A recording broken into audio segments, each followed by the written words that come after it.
الحمد لله نحمده ونستعينه ونستغفره ونؤمن به ونتوكل عليه ونعوذ بالله من شرور أنفسنا ومن سيئات أعمالنا من يهدي الله فلا مضل له ومن يضلله فلا هادي له ونشهد أن لا إله إلا الله وحده لا شريك له ونشهد أن محمدا عبده ورسوله الذي أرسله بالحق بشيرا ونذيرا وداعيا إلى الله وسراجا منيرا فقد قال الله تعالى في كلامه المجيد وفي فرقانه الحميد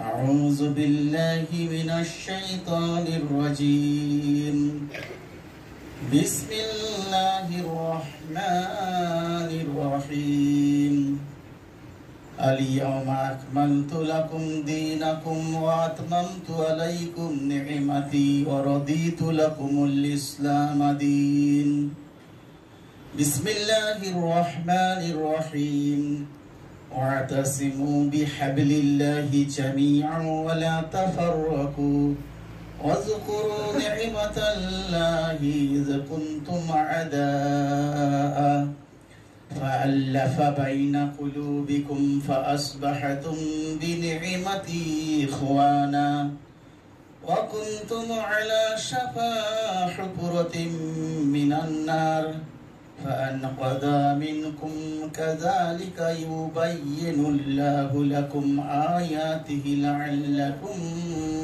تهتدون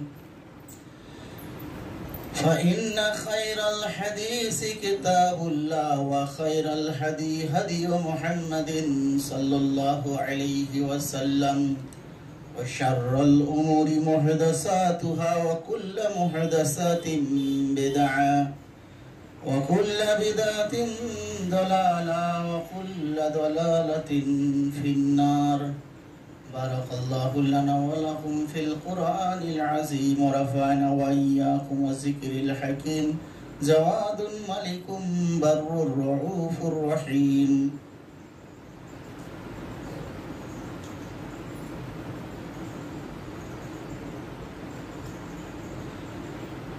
إن الحمد لله وحده الصلاة والسلام على من لا نبي بعده وقال النبي صلى الله عليه وسلم من تمثل له الرجل قياما فليتبوع مقعده من النار وقال الله تعالى في الكلام المجيد والفرقان الحميد كان الناس أمة واحدة فبعث الله النبيين مبشرين ومنذرين معهم الكتاب بالحق ليحكم بينهم فيما هم فيه يختلفون সমস্ত প্রশংসা গুণগান আল্লাহ রাব্বুল আলামিনের জন্য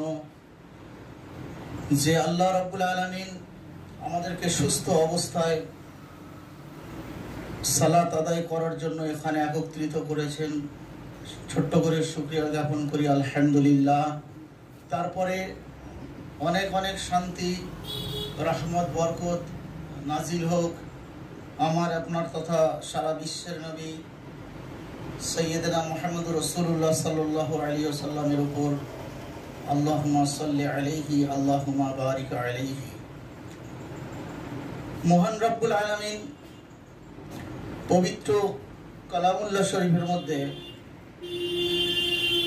মানুষকে একত্রিত হওয়ার জন্য মানুষকে মিলেমিশে থাকার জন্য একই উম্মাহ হিসাবে একই জামাত হিসাবে একই তাদের সমস্ত কার্যকলাপ ইবাদতের পদ্ধতি হিসাবে আল্লাহ সুবহানাহু ওয়া তাআলা মানুষকে খুদ নিজেই দাওয়াত দিয়েছেন। আপনি একরকম করবেন, আমি একরকম করব, উনি আর একরকম করবে, আর একজন আর এক রকম করবে, আর সবাই বলবে আমি এটা ইসলাম করছি, আমি আল্লাহর বিধান পালন করছি, তাহলে পরে আল্লাহ রাব্বুল আলামিনের বিধান বা ইসলাম বিকৃত হয়ে যাবে। যেমন পূর্বের ধর্মগুলো বিকৃত হয়ে গেছে। ইহুদি নাসারারা তারা তাদের নিজের ইচ্ছা মতো ধর্মকে মানতে গিয়ে তারা বিভিন্ন ফেরকায় বেটে গেছে, বিভিন্ন দলে বেটে গেছে। তারা ঠিক আজকে যদি আমি আপনিও যদি আমরা কোনো ব্যক্তির কথা মতো ইসলাম পালন করি, কোনো দলকে ফলো করে ইসলাম পালন করি, বা নিজের মনের ইচ্ছা মতন ইসলাম পালন করি, সমাজে প্রথা হিসাবে ইসলামকে পালন করি, বা প্রচলিত যেগুলো আমাদের নিয়ম নীতি ইসলামের নামে চলে আসছে সেইগুলোকে যদি পালন করি, তাহলে এর নাম দিন বা ইসলাম নয়। কেন আল্লাহ রাব্বুল আলামিন বলেই দিয়েছেন যে আজ আমি আমার দিনকে কমপ্লিট করে দিলাম, পরিপূর্ণ করে দিলাম। আলিয়াউমা আকমালতু লাকুম দীনাকুম, আজকে আমার দিনকে, ইসলামকে, ধর্মকে পরিপূর্ণ করলাম। ওয়া আতমামতু আলাইকুম নি'মাতি, আর আল্লাহ রাব্বুল আলামিন বলছেন আমার নিয়ামত তোমাদের উপরে পূর্ণ করে দিলাম। আর রাদিতু লাকুমুল ইসলাম দিন, আর একমাত্র মনোনীত করলাম দিন ইসলামকে। তো সে আল্লাহ রাব্বুল আলামিনের মনোনীত দিনকে, ইসলামকে নিয়ে যারা বিভিন্ন রকমের খেল তামাশায় লিপ্ত হয়েছে, ইসলামের নামে ভণ্ডামি করেছে, ইসলামের নামে তারা নানান রকমের দল তৈরি করেছে, নানান রকমের মতবাদ তৈরি করেছে, এগুলো সব ইসলাম নয়। যেমন একটা আমাদের এখানে প্রথা চালু আছে, আমি গত দুদিন ছিলাম এক জায়গায়, খুব প্রসিদ্ধ জায়গা, সেই জায়গার দৃশ্যগুলো দেখে আমি থাকতে পারলাম না, সেখানে কিছু কথা বলতেই হলো। সেখানে মানুষকে ডাকা হয়েছে, মানুষ ঝাঁকে ঝাঁকে ঝাঁকে ঝাঁকে সেখানে মানুষ ভিড় করেছে, আর সারা রাত্রি জলসা হয়েছে, আর জলসার নামে মেলা চলছে, নারী পুরুষে অবাধ মানে ঘোরাফেরা, এইভাবে করে সেইখানে ইসলামকে নিয়ে তারা ছিড়িমিড়ি খেলছে। অথচ সেটা একটা আমাদের বাংলার ঐতিহ্য জায়গা, তীর্থস্থান নামও দিয়েছে সেই জায়গার আবার, কিন্তু সেখানের কার্যকলাপ দেখলে আপনি যখন ইসলামের সঙ্গে মেলাবেন, ইসলামের সঙ্গে মিলবে না। তাহলে আল্লাহ রাব্বুল আলামিন যে বলছেন যে কানান নাসু উম্মাতা ওয়াহিদা, আমি এই উম্মতকে একই উম্মত হিসেবে এদেরকে আমি প্রেরণ করেছি। কাল ধরে, যুগ ধরে, আবহমান কাল থেকে নিয়ে আর আজকের ডেট এবং কিয়ামতের দিন সকাল পর্যন্ত নিয়ম নীতি আল্লাহ যে বানিয়ে দিয়েছেন, আল্লাহ যে সিস্টেম বলেছেন, সেই সিস্টেমকে যখন কেউ অতিক্রম করবে, সেই সিস্টেমের যখন কেউ বাইরে যাবে, সেটাই হবে গায়রুল্লাহ। আল্লাহর দিন বলে সেটা আল্লাহ গ্রহণ করবেন না, সেটাই হবে মুহদাসা, সেটাই হবে বাতিল। সেই জন্য দিন ইসলামের উৎস যেটা, দিন ইসলাম নির্ভর করছে যার উপরে, দিন ইসলাম যার উপরে দাঁড়িয়ে আছে সেটা হচ্ছে পবিত্র কোরআন এবং নবী সাল্লাল্লাহু আলাইহি ওয়াসাল্লামের সহিহ সুন্নাহর উপরে, হাদিসের উপরে। তাহলে এই দুটো জিনিসকে যখন আমরা আঁকড়ে ধরতে পারবো, আমরা খুব মজবুত ভাবে রেখে যখন ধরতে পারবো, তাহলে আমরা পথভ্রষ্ট থেকে, গোমরাহি থেকে আমরা মুক্তি পাবো। প্রিয় নবী সাল্লাল্লাহু আলাইহি ওয়াসাল্লাম হজ্জুল বিদায়ের শেষ হজে তিনি এই ভাষণই দিয়েছিলেন। তিনি শাহাদাত আঙ্গুলকে আকাশের দিকে উঁচু করে সাহাবাদের থেকে সাক্ষী নিয়েছিলেন, আমার কাছে যে আল্লাহ রাব্বুল আলামিনের পক্ষ থেকে যা নাজিল হয়েছে, আমি কি এই সমস্ত তোমাদের কাছে পরিপূর্ণভাবে পৌঁছেছি? সাহাবারা তারা এক বাক্যে সাক্ষী দিয়েছিলেন যে আপনি পৌঁছেছেন, তো পৌঁছেছেন অবশ্যই, কিন্তু আপনি শুধু পৌঁছে ক্ষান্ত হননি, বরং আপনি সশরীরে করেও দেখিয়েছেন। নেতা শুধু বলে দিয়েছেন আর নিজে করেননি এমন নয়, নেতা করেছেন নিজে এবং বলে দিয়েছেন। তখন আল্লাহ নবী সাল্লাল্লাহু আলাইহি ওয়াসাল্লাম বলেছিলেন আল্লাহুম্মা শাহাদ আল্লাহ গো, আল্লাহুম্মা শাহাদ, ওগো আল্লাহ আপনি সাক্ষী রইলেন, আপনি আপনার উম্মতের সাক্ষী, উম্মত যে সাক্ষী দিচ্ছে এটা আল্লাহ আপনি শোনেন, আপনাকে সাক্ষী রাখলাম আমি।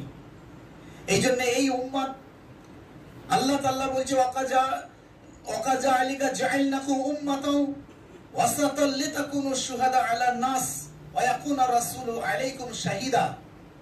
তোমাদেরকে আমি একটি মধ্যম পন্থা উম্মত সৃষ্টি করে পাঠিয়েছি, তোমাদেরকে মধ্যম পন্থা উম্মত করেছি। মধ্যম পন্থা বলতে কি, একটা উদাহরণ দিলে বুঝতে পারবো। কারো ঘড়ি 5 মিনিট 16 চলছে, আপনি এটা বরদাস্ত করবেন কি আমার ঘড়িটা 5 মিনিট 16 চলুক? না। কেউ কার ঘড়ি 5 মিনিট ফাস্ট চলছে, এটাকেও বরদাস্ত হবে না। ঠিক যেমন ওজন করার সময় আমি যদি আপনার দিকে আমার দিকে ঝুঁকিয়ে রাখি তাহলে আপনার কম হয়ে যাবে, আর আপনার দিকে যদি ঝুঁকিয়ে মাল দিই তাহলে আপনার লাভ হবে, আমার লস হবে। তাহলে কাঁটাটা বরাবর রাখলে, সেই রাখলে আপনারও লস হলো না আর আমারও লস হলো না। ঠিক সেরকম কোনো তরকারিতে লবণ যখন বেশি হয়ে যায় সেটা খাবার উপযোগী হয়, খাবার সেটা উপযুক্ত থাকে না। আর কোনো তরকারিতে যদি লবণ কম হয়ে যায় সেটাও খাবার উপযোগী নয়। বেশি এবং কম দুটোই ঠিক নয়, কিন্তু পরিমাণ সহি তরকারি সবাইকে ভালো লাগবে।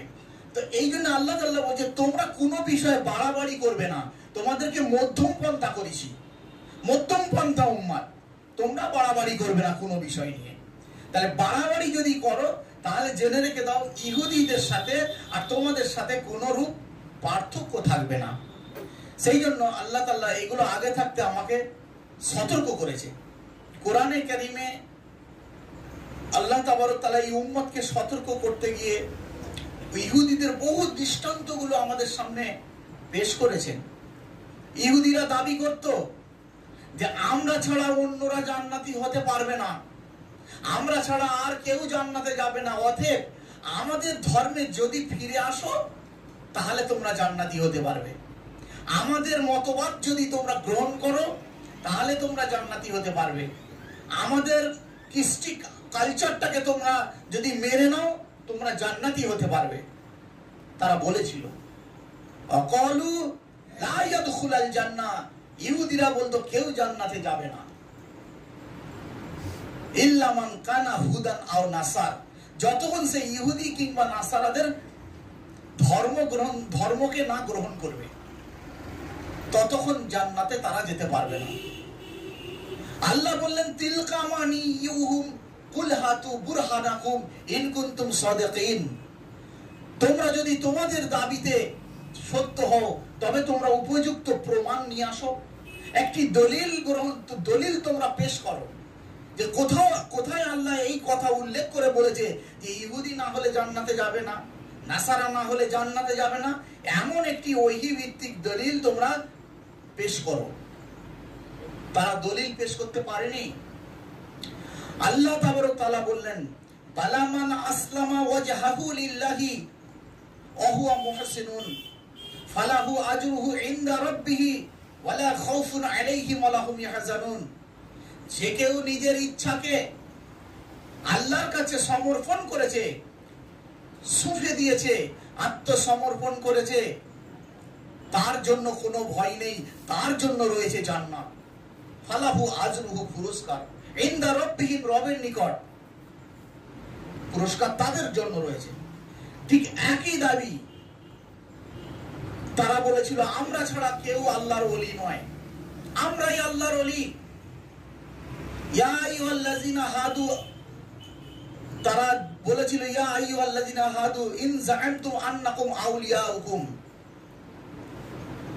মিন দুনিন নাস, আর অন্য কোনো মানুষেরা আল্লাহর ওলি নয়, আমরাই আল্লাহর ওলি।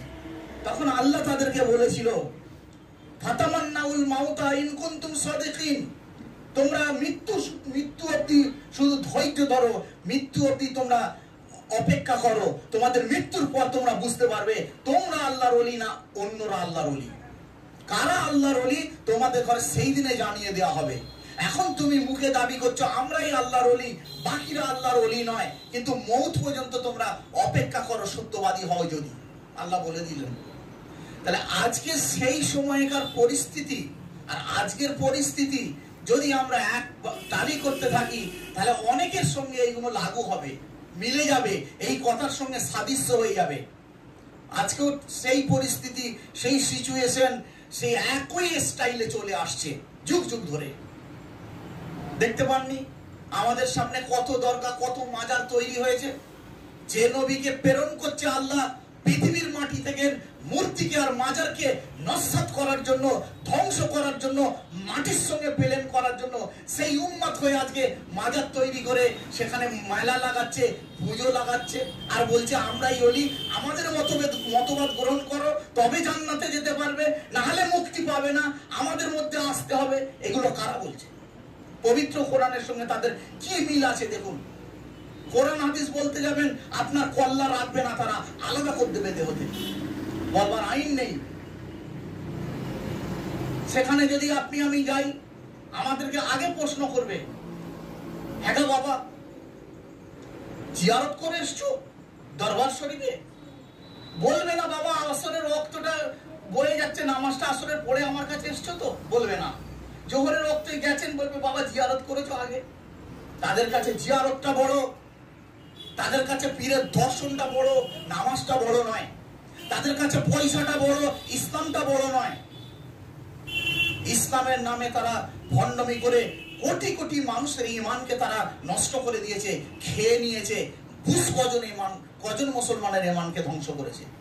এরকম ভণ্ড পীর থেকে আমাদের বাঁচতে হবে। ভণ্ডামি আজকে 6 লাখ, লক্ষ লক্ষ কোটি কোটি কোটি কোটি মিথ্যা মিথ্যা মানুষের কাছে আজকে সত্যই পরিণত হয়ে দাঁড়িয়েছে। মিথ্যা আর মিথ্যা, অসংখ্য মিথ্যার ভিড়ের ভিতর থেকে যে ব্যক্তি সত্যকে চুনে চুনে বার করতে পেরেছে, সত্যকে খুঁজে পেয়েছে, সেই ব্যক্তি আল্লাহ রাব্বুল আলামিনের কাছে গেনার হয়েছে। সেই ব্যক্তি সত্যি সত্যি কল্যাণ লাভ করেছে। সেই ব্যক্তি সত্যি হেদায়েতের আলো পেয়েছে। যে লক্ষ লক্ষ অন্ধকার মিথ্যের ভিড়ের ভিতর থেকে, লক্ষ লক্ষ বাতিল মাবুদের কবল থেকে নিজেকে বেঁচে, তাদের আবদ্ধ শৃঙ্খলের বেড়িজাল থেকে নিজেকে মুক্ত হতে পেরে সঠিক ইসলামে যারা পা বাড়িয়েছে, তাদেরকে আল্লাহ কবুল করেছে। কিন্তু এই কবুল করার নিয়ামতকে যদি আমি অবজ্ঞা করি, অবহেলা করি, এত বড় নিয়ামত পাওয়ার পরে আমি যদি একে অবহেলা অবজ্ঞা করি, এই নিয়ামত আল্লাহ বলেছেন তোমার থেকে ছিনিয়ে নেব। আমি আবার পুনরায় ওয়াস্তাবদিল কওমান গায়রাকুম, আমি আবার অন্য কওমকে তোমাদের স্থলে আনবো, আর তোমাদেরকে ধ্বংস করে দিয়ে তাদেরকে দিয়ে আমি আমার কাজ করিয়ে নেব। ইন্নাল্লাহা আলা কুল্লি শাইইন কাদির, সব শক্তির উপরে আমি আল্লাহ, আমি যা ইচ্ছা তাই করতে পারি। আল্লাহ সব করতে পারে। এই জন্য পবিত্র কোরআনুল কারীম আমাদেরকে এসেছে আল্লাহকে চেনাতে, মাবুদকে চেনাতে, সত্যকে চেনাতে, আলো কোনটা জানাতে, হক কোনটা বলে দিতে এসছে, বাতিল কোনটা চিনিয়ে দিতে এসছে, শিরিক কোনটা চিনিয়ে দিতে এসছে, তাওহীদ কোনটা বলে দিতে এসছে। এই কোরআন এসেছে ভেদাভেদ দূর করতে, ভেদাভেদ রাখতে নয়। ভেদাভেদও রইল, আপনার মধ্যে আমার মধ্যে দলাদলিয়ে রইল। আবার আমরা বলতেছি আপনিও আমার কোরআনওয়ালা ভাই, আর আমিও আপনার কোরআনওয়ালা ভাই, কলমাওয়ালা ভাই। এটা কি করে হয়? আপনি কোরআন হাদিস থেকে কথা বলছেন, আমিও বলছি, কিন্তু দুজনের কথা দুরকম মিলছে না। আপনার তরিকা আলাদা, আমার তরিকা আলাদা, ওনার তরিকা আলাদা, তার তরিকা আলাদা। তাহলে এখানে যেন ঝগড়ার চেয়ারম্যান আল্লাহকে এবং রসুলকে করা হলো, নাউজুবিল্লাহ। আসলেই যেন আল্লাহ এবং রসুল আমাদের মাঝে এতগুলো ফেরকা আর ঝগড়া লাগিয়ে দিয়েছে, নাউজুবিল্লাহ। এখানে কোরআন হয় কেউ অপব্যাখ্যা করছে, আর ইয়া তো নিজের দলের দিকে টানার জন্য সে মানুষকে ভুল বুঝিয়ে অপব্যাখ্যা করেছে, আর সে কখনো বুঝতেও চায়নি হক কোনটা। সত্যি সত্যি কি আল্লাহ এইরকম দ্বিচারী কথা বলতে পারে? কেন যেখানে আল্লাহ রাব্বুল আলামিন সূরা নিসার 82 নম্বর আয়াতে বলছেন, আফালা ইয়াতাদাব্বারুনাল কোরআন, এই কোরআন আমি আল্লাহর পক্ষ থেকে নাজিল করা একটা কিতাব। ওয়ালাউ কানা মিন ইনদি গায়রিল্লাহি লাওয়াজাদু ফিহি ইখতিলাফান কাসীরা। তোমরা কেন এই কোরআনকে নিয়ে গবেষণা করো না? কেন চিন্তা করো না? জানো না কি তোমরা এটা আমার পক্ষ থেকে নাজিল করা কিতাব? যদি না হতো এর মধ্যে গরমিল থাকতো, মতভেদ থাকতো। তার মানে আমার পক্ষ থেকে নাজিল, এটাকে গবেষণা করলে বুঝতে পারবে এর মধ্যে কোনো গরমিল নেই, এর মধ্যে কোনো ঝগড়া লাগানো কথা নেই, এর মধ্যে কোনো ফেরকাবাজির কথা নেই, এর মধ্যে কোনো কালো গোরোর ভেদভাব নেই, এর মধ্যে কোনো উঁচু বংশ নিচু বংশর ভেদভাব নেই, আল্লাহ বললেন। তাই আল্লাহর কাছে আমরা খুব শুকরিয়া জ্ঞাপন করব, খুব বেশি বেশি করে, যে আল্লাহ যে আমাদেরকে রহমত করে তার নূরের হেদায়েতের তাওহীদের প্রদীপ জেলে আমাদেরকে রহমতের কোলে তুলে নিয়েছেন। এর জন্য বলি আলহামদুলিল্লাহ। আরো সুম্মা আলহামদুলিল্লাহ বলি, আমাদের ক্ষুদ্র ক্ষুদ্র প্রচেষ্টার কারণে আল্লাহ যে একটি বাইতুল্লাহর ঘর, মসজিদ মানে বাইতুল্লাহর একটি অংশ, এই অংশকে আল্লাহ তাবারক তাআলা সকলের কোরবানির বরকতে, মেহনতের বরকতে, সবাইকার এতে আল্লাহ তাবারক তাআলা এই নামাজ পড়ার জন্য আমাদের একটা স্থান করে দিয়েছে, মসজিদ তৈরি হয়েছে।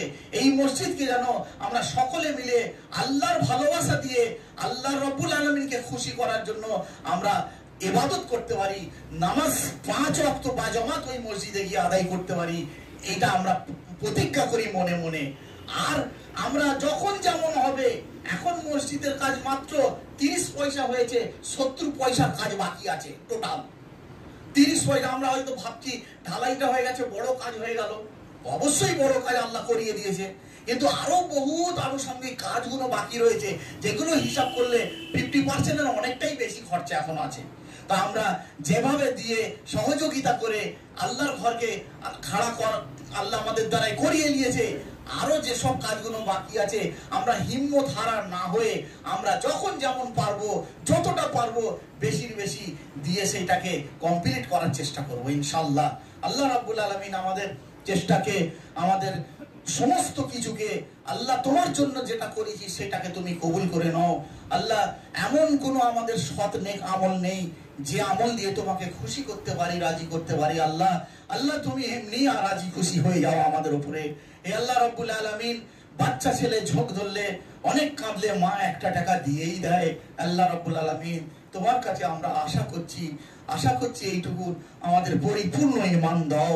হে আল্লাহ, সঠিক ইসলামের উপরে থেকে সহি আমল করে প্রকৃত ইসলামের উপরে থেকে আমরা যেন ঈমান নিয়ে তোমার কাছে ফিরে যেতে পারি। রাব্বানা তাকাব্বাল মিন্না ইন্নাকা আনতাস সামিউল আলিম ওয়া তুব আলাইনা ইন্নাকা আনতাত তাওয়াবুর রহিম। আল্লাহুম্মা সাল্লি আলা মুহাম্মাদিন ওয়া আলা আলি মুহাম্মাদিন কামা সাল্লাইতা আলা ইব্রাহিম وعلى آل إبراهيم إنك حميد مجيد. اللهم بارك على محمد وعلى آل محمد كما باركت على إبراهيم وعلى آل إبراهيم إنك حميد مجيد. سبحان ربك رب العزة عما يصفون وسلام على المرسلين والحمد لله رب العالمين.